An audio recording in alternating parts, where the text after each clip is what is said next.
Olá pessoal, a aula de hoje é sobre Friedrich Hayek. Vou pegar essa obra aqui para ilustrar o caminho da servidão. Depois a gente mostra embaixo aí bem melhor a imagem e o livro que inclusive eu recomendo que todos leiam. Esse livro está liberado na internet, só digitar aí o caminho da servidão que você vai encontrar esse livro para ler.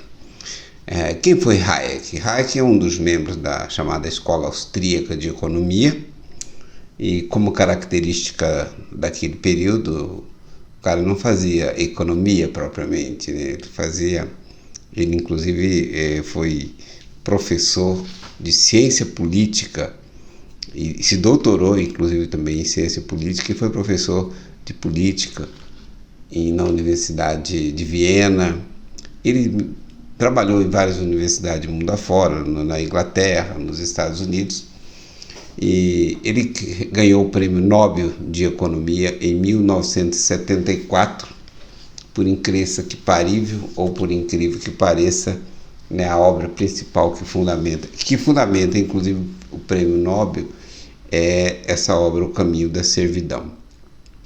É uma obra que ele escreveu durante a Segunda Guerra Mundial e que ele publicou. A sua primeira publicação se deu em 1944, enquanto ainda os canhões explodiam durante a Segunda Guerra Mundial.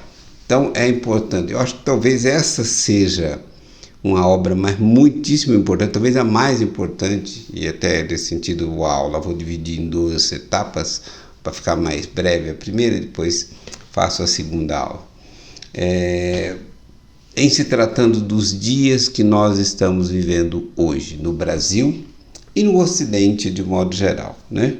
Bom entender inclusive o que ocorreu, por exemplo, nos Estados Unidos desde 2020, né, com a eleição do Joe Biden, ou seja, toda aquela maracutaia para fingir que o Joe Biden era o homem certo e excluir Donald Trump das eleições, né? No Brasil tivemos algo semelhante nos anos subsequentes, mas o importante não é o fato em si, o importante é entender, por isso que a parte inicial do Hayek é muitíssimo importante, que ele vai trabalhar determinadas questões que tem tudo a ver com o mundo que nós estamos vivendo, em especial aqui nas últimas décadas. E eu me sinto bastante feliz de falar do Hayek, porque eu trabalhei com essa obra no meu curso de História Econômica que eu ministrava na Universidade Estadual de Maringá, tanto no curso de Economia quanto no curso de História, eu sempre dava esse texto. Acho que desses textos uns 15 ou 20 anos, 20 anos consecutivos eu dava esse texto do Hayek. Alguns capítulos, evidentemente, a introdução, nunca dava o texto inteiro. Eu recomendava a leitura do texto inteiro, mas eu nunca cobrava a leitura do texto inteiro, dado as próprias condições nas universidades hoje, né? Antigamente, o professor passava o livro, o aluno tinha que correr atrás do livro e ler esse livro. Depois foi diminuindo, ele passou a ver a geração Xerox, fotocópias, né? E aí ele já passava uma fatia. E aí chegou um momento que você tem que ir abreviando. Mas eu acho que a leitura de pelo menos algumas partes do Hayek é fundamental. Eu apanhei muito, né, na universidade por causa das minhas ideias, por causa da obviedade. Mas o mundo acadêmico é um mundo tão obscuro, um mundo tão, digamos assim, nebuloso, que quando você fala coisas óbvias, você apanha por falar as coisas óbvias. Por dar autor, eu sempre dei autor, digamos, consagrado. Por isso mesmo eu apanhava, né? Imagina, no curso de Economia tinha que me engolir, mas no curso de História dizia que Hayek é um economista que não entendia nada de História, né? Quem diz isso é porque não entende nem de História e nem de Economia. Até porque as pessoas acham que a economia, o estudo da economia é aquela economia do executivo, né, do economista de empresa que faz as previsões ali imediatas para dar resultado para as empresas. Mas a questão da escola austríaca de economia é algo muito mais amplo, né? Lembrar que no Brasil temos o Instituto Mises Brasil, fica aqui em São Paulo, mas que tem o seu site, que todo mundo pode ter acesso, tem curso de pós-graduação, tem um monte de coisas, e vão sempre nessa linha Hayek e Mises, né? Então é muito importante observar isso. Bom, feito esse preâmbulo aí, qual é a principal questão que o Hayek está chamando a atenção nesta obra, né? A obra chama O Caminho da Servidão, ou seja, como que a humanidade trilha deliberadamente para cair na servidão, para levar o mundo à miséria. Quando a gente observa no Ocidente nos últimos anos, inclusive na América Latina, está muito frequente, né?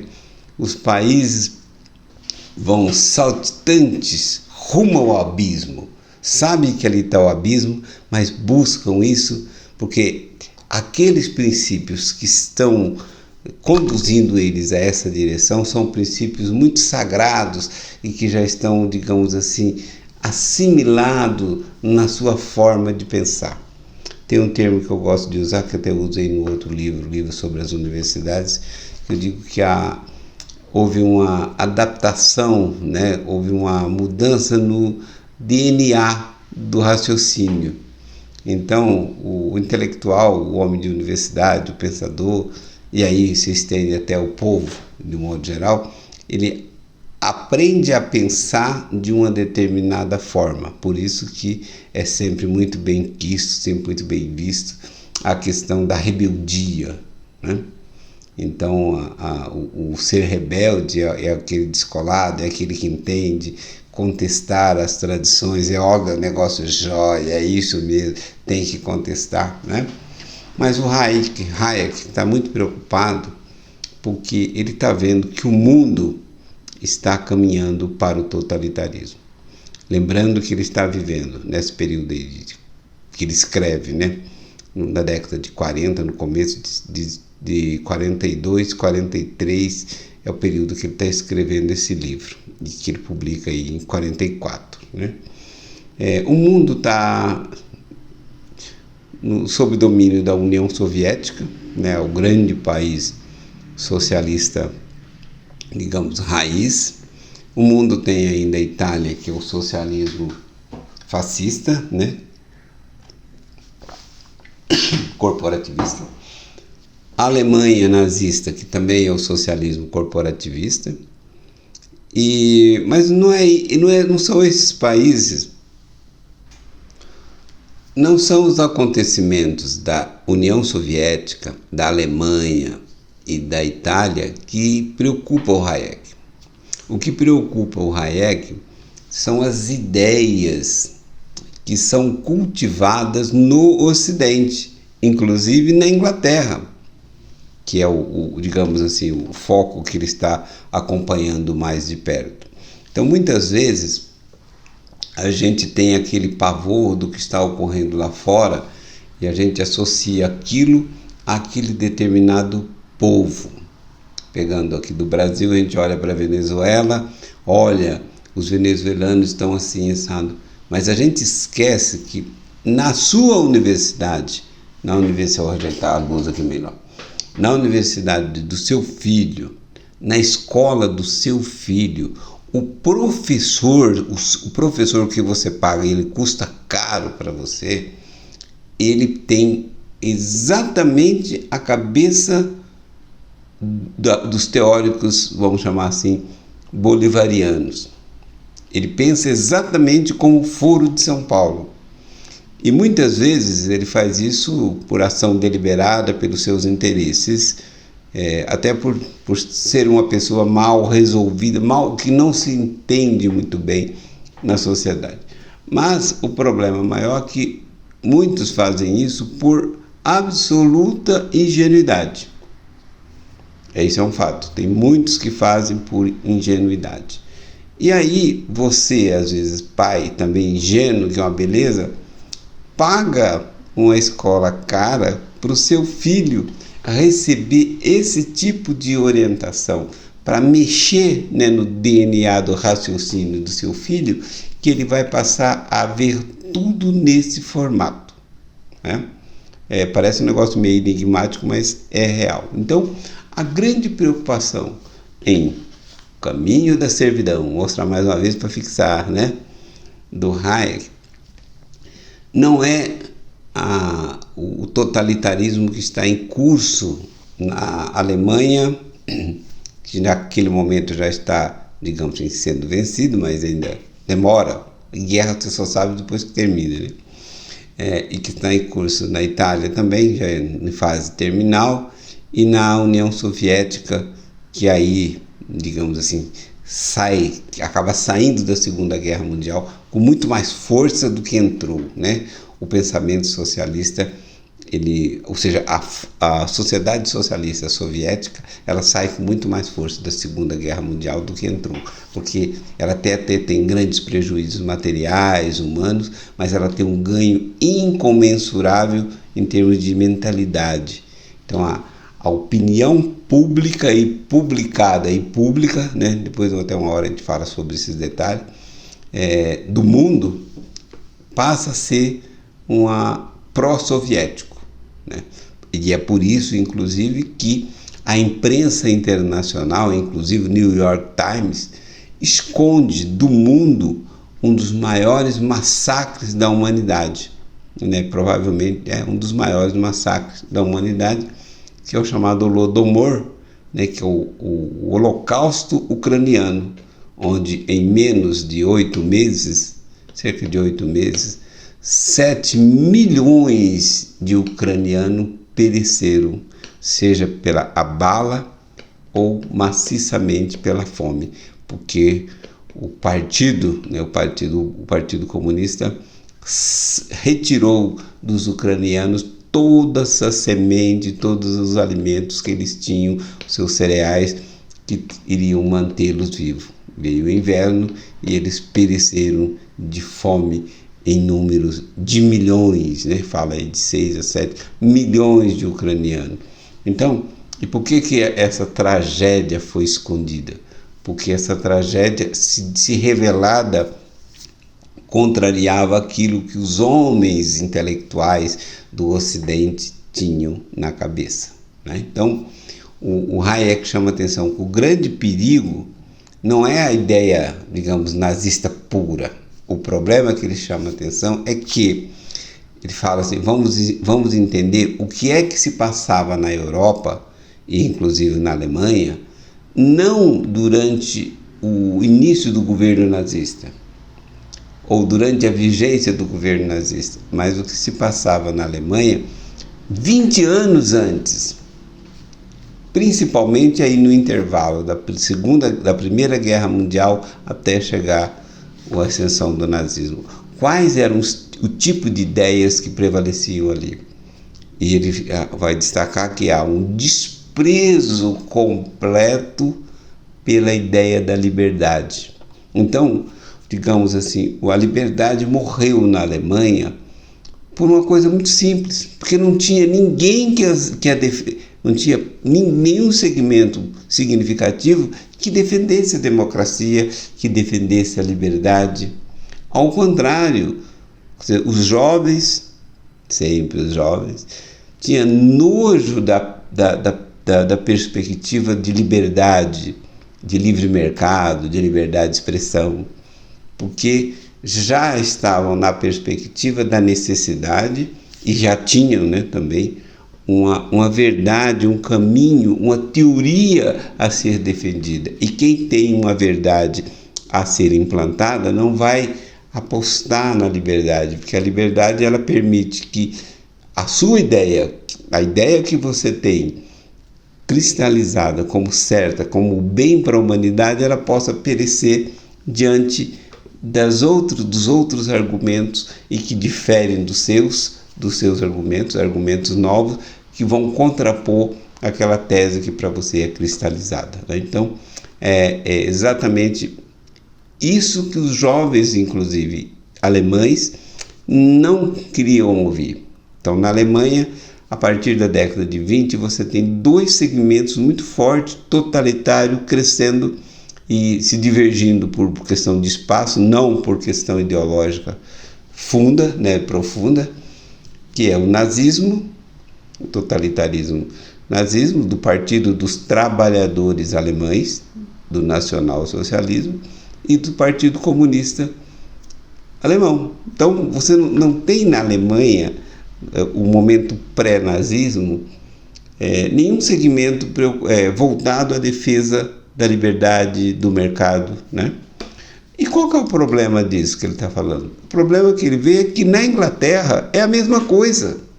Então, assim, a Inglaterra que ele está vivendo naquele momento é o mesmo cenário em termos de ideias, né? Obviamente que a realidade era bastante distinta, mas em termos de ideias, o cultivo intelectual na Inglaterra era também um cultivo do cerceamento. E a Inglaterra já vivia uma fase, digamos assim, bastante significativa do chamado socialismo fabiano. Então, o socialismo fabiano, lá de Sidney Webb e Beatrice Webb, né, que eram os grandes teóricos que atuavam na Inglaterra, já estava implantando. O que é o socialismo fabiano? É a socialização através... Socialismo fabiano, por ser gradativo, né, por ser aos poucos, e a socialização que se dá através dos impostos. Ora, quando você tira dinheiro de uma pessoa que produz riqueza, você taxa essa pessoa para que a riqueza que ela produz seja distribuída para atender as necessidades básicas dos outros, as tais necessidades básicas, você está ceifando a liberdade daquele que está produzindo. E ao mesmo tempo, né, por que você precisa, inclusive, cercear, né, no modelo mais radical alemão, russo e soviético e italiano? Você precisa cercear a liberdade de expressão. Porque essa violência cometida contra os indivíduos produtivos, elas vão ter pessoas que vão gritar contra essa violência que é praticada contra esses elementos. Então, far-se-á necessário digamos, cessar, calar essas pessoas. Por isso que a liberdade de expressão ela não é condizente com os totalitarismos. Na Inglaterra, você tem um mecanismo muito mais sofisticado, que está não só na Inglaterra, como está no Ocidente como um todo, ele está nos próprios Estados Unidos. Ao invés de prender, matar, mandar para o campo de concentração, você atua muito mais naquela perspectiva frankfurtiana, né? De Gramsci, dos autores da escola de Frankfurt, né? Que vão surgir depois do Gramsci. E esses autores, eles têm uma capacidade muito grande de atuar de forma em que a censura ela pode ser feita pela autocensura. O Thomas Sowell, inclusive, tem uma obra dele muito interessante, que ele chama atenção para isso, né, da autocensura que foi praticada no Ocidente para que nada daquilo fosse contra a União Soviética, porque os valores soviéticos, como eles acabaram saindo da Segunda Guerra Mundial fortalecido, aí uma história bem longa, a gente pode até ter um vídeo especial sobre isso. Então, esses valores soviéticos, eles prevaleceram. E na Inglaterra, nos Estados Unidos, você poderia, em especial na Inglaterra, que é o foco do Hayek aqui, você pode fazer com que eles se propaguem cada vez mais nessa busca de que cabe à economia, cabe à produção distribuir a riqueza produzida. E nesse formato você vai trabalhando numa perspectiva, e essa é a questão que o Hayek chama atenção, porque você trabalha numa perspectiva em que você cala os opositores pelo convencimento. Então, a grande preocupação do Hayek reside exatamente aí. Na Inglaterra de 1943, está se praticando, está alimentando, está se cultivando a mesma cultura, ou seja, se tem a mesma cultura, está se cultivando as mesmas ideias que permitiram o florescimento, o desenvolvimento e a aplicabilidade das ideias totalitárias do nazismo, por exemplo. Esse é um ponto muito significativo. Então, a preocupação do Hayek é que as pessoas entendam o que é que levou ao nazismo. Não adianta ficar horrorizado com as práticas nazistas se não entender o que levou a isso. Ele destaca até aqui na página 35, ele chama a atenção. Ele fala: chega a ter-se a impressão de que não desejamos compreender a sequência dos fatos que produziram o totalitarismo, porque tal compreensão poderia destruir algumas das mais caras ilusões que nos apegamos. E ele está referindo aí ao cultivo dessas ideias no Ocidente, na Inglaterra. Um pouquinho antes, aqui na página 34, ele chama atenção para o fato de que... Só para fechar essa primeira aula, destacar até uma frase que o Hayek usa na introdução como epígrafe. Ele diz: poucas descobertas são mais irritantes do que as que revelam a origem das ideias. Então, quando nós nos damos conta disso, isso acaba sendo absolutamente irritante. E a tendência é que as pessoas não queiram aceitar isso. Porque odiar as práticas nazistas é algo tranquilo. Tanto que o Ocidente transformou o nazismo em algo que fosse o oposto do comunismo, quando na verdade são irmãos siameses. E aí taxou o nazismo de direita para poder destruir, para poder desfazer ad hominem de qualquer um que criticasse o socialismo, porque quem estaria contra o socialismo seria o nazismo. Então, portanto, ninguém quer passar por nazista. Então, obviamente, poupa os comunistas, poupa os socialistas. Mas vamos aqui uma frase dele, que está aqui na página 32, que é muito significativa, eu prometo que encerro com ela. Ele diz: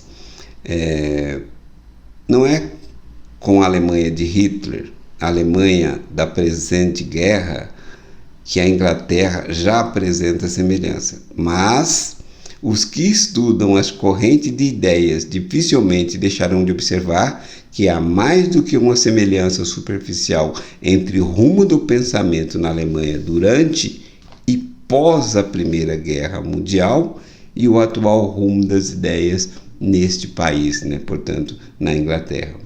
Nele, por certo, existe agora o mesmo propósito que a organização introduzia no país para fins defensivos, seja mantida para fins produtivos. Há o mesmo desprezo pelo liberalismo do século XIX, o mesmo espúrio realismo e até cinismo, a mesma aceitação fatalista de tendências inevitáveis. E pelo menos 9 em cada 10 lições que os nossos reformadores mais vociferam,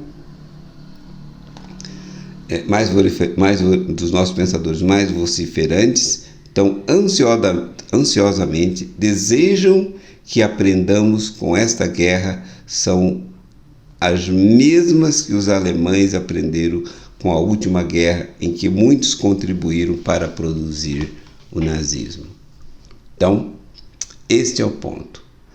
A preocupação dele não era o que estava lá acontecendo na Alemanha. Era que as ideias cultivadas na Alemanha desde a Primeira Guerra Mundial, desde durante a Primeira Guerra Mundial, até a ascensão do nazismo, eram exatamente aquelas ideias, aqueles princípios que estavam presentes na Inglaterra.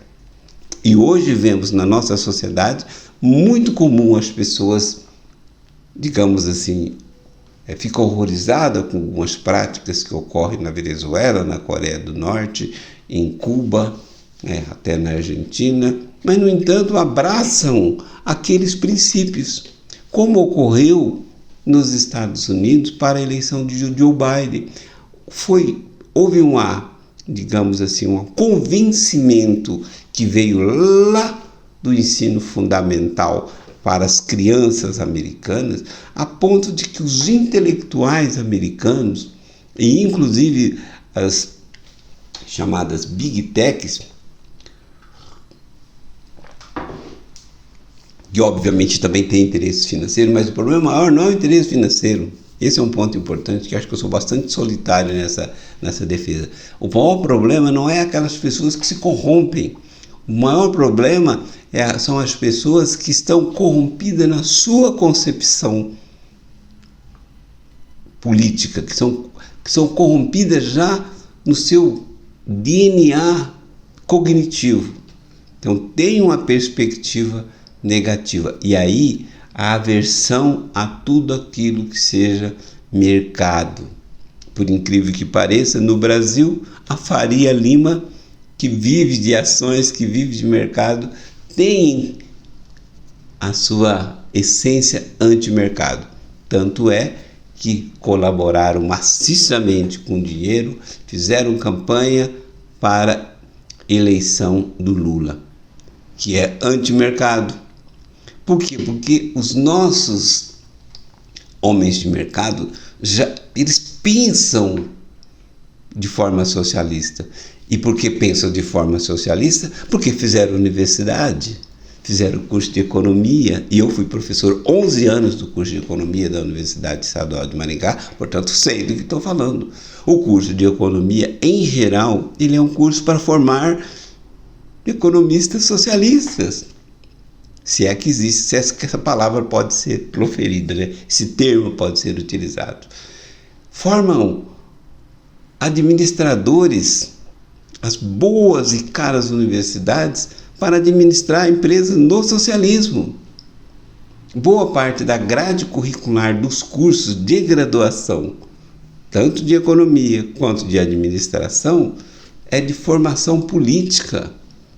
É o chamado elemento humano para transformar aquele homem técnico de mercado em um homem sensível, quando na verdade transforma aquele homem que era para ser um homem técnico de mercado, e o mercado é sensível, muito sensível, sim, mas transforma aquele homem num militante socialista que vai usar os seus conhecimentos, inclusive depois que se transforma diretores, CEOs das grandes empresas, passa a fazer com que as empresas percam dinheiro, porque elas vão adotar o quê?